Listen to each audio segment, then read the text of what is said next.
Hi people. So, someone not too long ago told me that Opera, the browser, has an inbuilt free VPN. So now I have access to Tubi. I guess amongst other stuff, but that's the main importance for me. So I didn't even put up ad blocker or whatever because I respect them. And they didn't flood me with adverts. I went up there and I found a new source to watch movies. They are very nice, although when I wanted to open Ghosts of Amityville, which they listed when I browsed for it, it said, oh, it's currently not available, please register, we will type in email, blah, blah, blah, blah, blah. Well, I suspect there goes something legal lawyering behind it, because if you register, it's there, no problem anymore.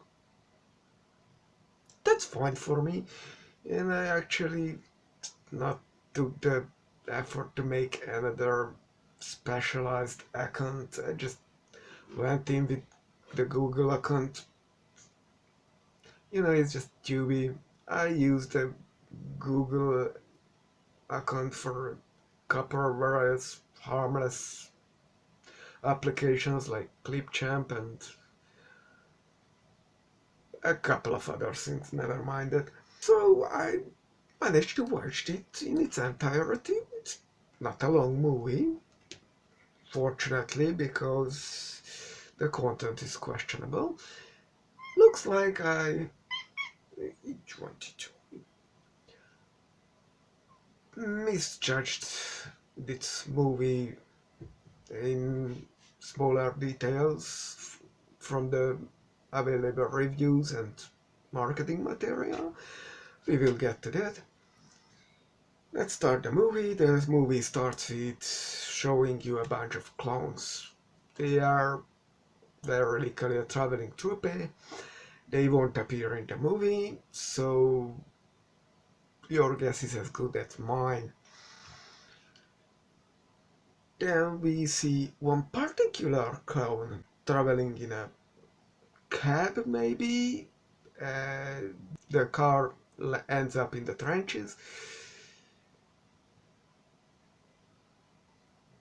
We never have a good look at the driver. Later it is revealed that it will be the mother, and this happens 2 months before the main corpse of the movie. And how does this connect to Amityville? Not very. We don't see the house, we just see a billboard telling us that the next road on the right leads you to Amityville. Well, this is more effort than we saw in, I don't know, Amityville Elevator. So better than nothing. Then we switch to father and daughter traveling in their car. I assume at this point it happens probably a couple years later, because the recording quality is very different. First is like some 90s camera, and this is obviously a digital recording, so I don't know. Editing is what is very disheartening. It's not even amateurish. Even I have some basic understanding how editing should at least appear surface level fluent, but here they are driving in the car, the radio turns up, they turn up the radio, so it's not ghost activity. Uh, it's very bad, very silent, so there is music, movie music is running, so it's just turn on the subtitles. Tubi provides the subtitles, so Chroma doesn't offer subtitles for their movies, so it's very good from Tubi. Seriously, big thumbs up. But then they constantly swapping outside the car, you see the car zooming on the road from an outside perspective, and the silence is deafening there. You seriously needed a car noise cut under it, or mic put on the car and use that noise, or mic closer to where the camera is. It's very not good. You have to do effort to be this bad with sound. Anyway, they arrived to a cabin in the woods, pun intended, where we watch a lot of B footage. Then finally the clone lures the daughter to the attic. The clone is obviously a ghost, as it turns instantly invisible itself when the girl arrives at the top of the ladder. Unrelated to that, father is called back to his company because the other driver did not show up. I have no idea. I assume that this moment he's a truck driver, but he only goes away for a couple of hours, so that's not likely.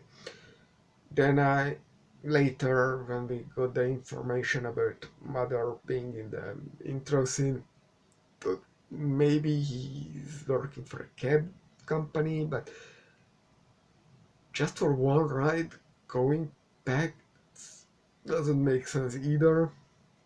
Never mind. The clone, of course, reappears during the father being away, but does absolutely nothing. Okay. The girl does go a bit outside and runs back for what the clone does a phone call a la Scream.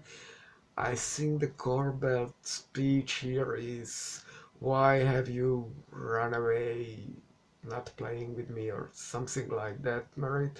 Later there is another phone call. I have absolutely no idea what is spoken there, but it's not even intended to be understood. The subtitles telling you garbled speech. And then the clown plays a bit of a Jason Voorhees rising from the lake and stuff.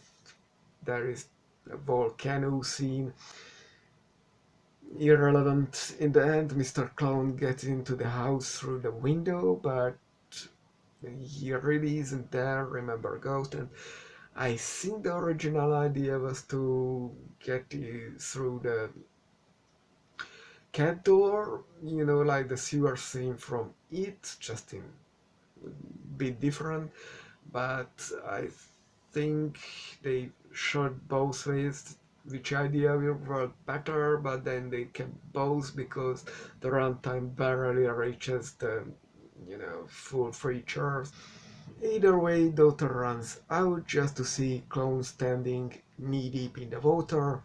Now this is definitely playing Pennywise from the Jim Carrey adaptation.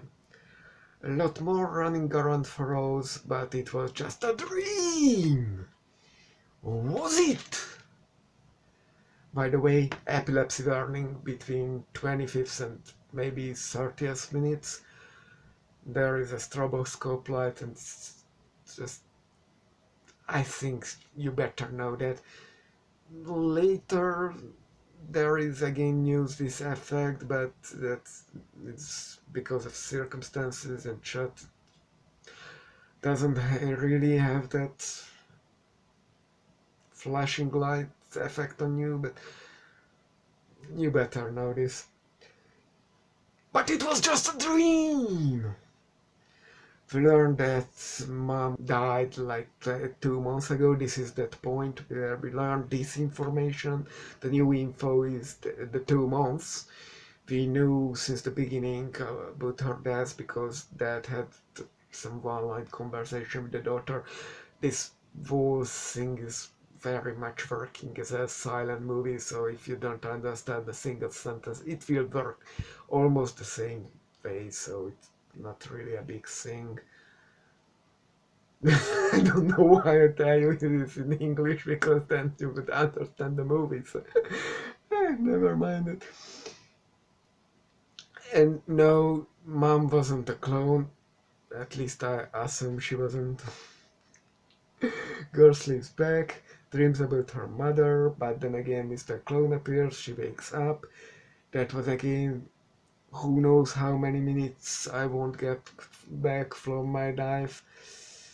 Ah, story development is coming. Turns out mom died in a car accident. We get that info right now. The intro scene is what's the relevance of that? Of course, the clone being the same obviously tells us something anyway. But this conversation also comes. There he is, says the girl pointing at the clone. No one is there, says the father, obviously not seeing the clone. I go and check, says dad. What the fuck are you doing? Why would you? One, you don't believe your daughter. That was established in this scene. Two, you obviously don't see anybody. Three, if anybody is out there, that's bad news. Get in the car, pedal to the metal, get the fuck out of there. Because you will get yourself killed. And what I seriously don't understand is, daughter is having these video chats in dreams or for real, doesn't even matter. Once with the boss and once, this time with Auntie.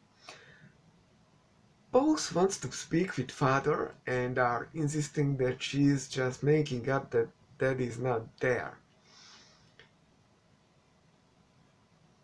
For the first time I could sleep over this because they were in the cabin and, it's walking around and all that. But the car is not a big place and it's all windows. So why not write up the phone and show it around that dad is not here? Please call me something, at least keep in line until something happens, because this is not good. Even more running around in the wood comes. But it was just a dream! But it was just a dream that it was just a dream! Or something! Then in a new dream, the next dream, or whatever, Mr. Clone kills father. We don't care at this point. Nothing matters here. Everything is just a big dream after all. Plus the girl crushes the clone to a tree with the car and chops in the head with an axe. Don't ask questions. It's not even the axe was established. So why I even? Not that it would solve anything. Remember, we are dealing with a ghost. Especially that the girl was the clone all along. But it was just a dream. I'm waking up. That was just a dream too. Or something. Finally, the girl runs out of the forest. So this must be when Dad went into the forest checking the clone. So you can also assume that is either lost or just went for a cigarette into the shop, or the clown killed it, or it doesn't really matter. Girl is begging for help. The car coming there, driven by an old lady. She gets in and they are driving away. And you can get away from the clown. Because the clown is, despite being on foot, is catching up with the car. I mean, it's not offensive or something like that, but it's a big nothing burger.